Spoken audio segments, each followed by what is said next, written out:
In this video, I'll show you how to collect emails on Google Forms. And this is what you need to do once you have your form open. Come here, click on settings. Okay. Then go ahead and scroll down until you see responses. Now, if you don't see these options, it's because you need to click on this down arrow. And here we go. We see a drop down of options. Now here we see collect email addresses, right?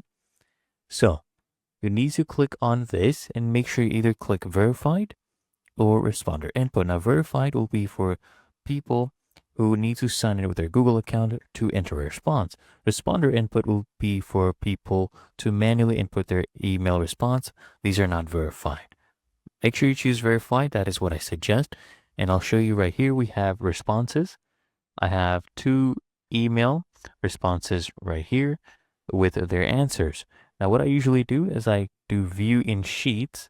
So if I open this up in Sheets, we'll see all of their email addresses listed like this. So it's much easier to collect data. And to make sure we have this option enabled for view in Sheets, let me give you an example of this new form I have.